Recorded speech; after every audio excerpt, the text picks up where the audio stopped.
जय हिंद दोस्तों। तो आजना वीडियो में આપણે ધોરણ 12 કેમેસ્ટ્રી એટલે કે રસાયણ વિજ્ઞાન વિષયની 4 જાન્યુઆરી 2024 ના રોજ લેવાનારી એકમ કસોટીનું સંપૂર્ણ પેપર સોલ્યુશન જોવાના છીએ। માટે વિડિયો પૂરો જોજો, વિડિયોને લાઈક કરજો, તમારા બધા મિત્રો સાથે શેર કરજો। તો ચાલો શરૂ કરીએ આજનો વિડિયો।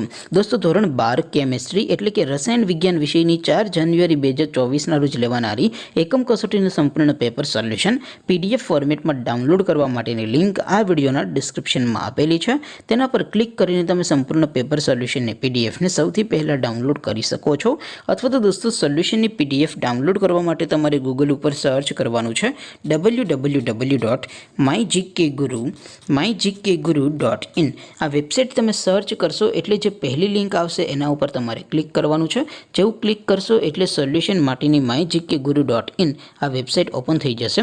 વેબસાઇટ ઓપન થયા પછી તમે સ્ક્રોલ કરીને થોડાક નીચે જશો તો ત્યાં તમને એકમ કસોટીના સોલ્યુશન માટેના ધોરણ વાઇઝ લીલા રંગના બોક્સ જોવા મળશે। દોસ્તો અહીંથી તમે કોઈ પણ ધોરણની બધા જ વિષયોની એકમ કસોટીના ક્વેશ્ચન પેપર અને તેના સંપૂર્ણ પેપર સોલ્યુશનની PDF ને સૌથી પહેલા ડાઉનલોડ કરી શકો છો। જેમ કે દોસ્તો અત્યારે હું ધોરણ 12 માટે STD 12 વાળા બોક્સ ઉપર ક્લિક કરીશ। જેવું ક્લિક કરશો એટલે નવું પેજ ઓપન થશે।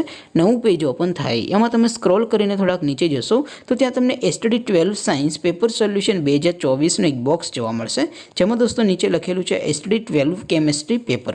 તેની સામે ડાઉનલોડ બટન છે તો એ ડાઉનલોડ ઉપર ક્લિક કરશો તો ધોરણ 12 રસાયણ વિજ્ઞાન વિષયની એકમ કસોટીનું પ્રશ્નપત્ર PDF ફોર્મેટમાં ડાઉનલોડ થઈ જશે। તેની નીચે લખેલું છે STD 12 કેમેસ્ટ્રી સોલ્યુશન। તેની સામે પણ ડાઉનલોડ બટન છે તો એ ડાઉનલોડ ઉપર ક્લિક કરશો તો ધોરણ 12 રસાયણ વિજ્ઞાન વિષયની એકમ કસોટીનું સંપૂર્ણ પેપર સોલ્યુશન PDF ફોર્મેટમાં ડાઉનલોડ થઈ જશે। તો દોસ્તો આવી રીતે તમે ધોરણ 12ના બધા વિષયોની એકમ કસોટીના ક્વેશ્ચન પેપર અને તેના સંપૂર્ણ પેપર સોલ્યુશનની PDF ને www.mygkguru.in આ વેબસાઇટ પરથી ડાઉનલોડ કરી શકો છો। તેમ છતાં કોઈ ક્વેરી હોય, કોઈ પ્રશ્ન ન સમજાતો હોય તો નીચે કોમેન્ટ કરીને પૂછી શકો છો। અધરવાઇઝ આપણે નવા વિડીયોમાં મળીશું, ત્યાં સુધી રજા આપો। આવજો દોસ્તો। જય હિન્દ, વંદે માતરમ।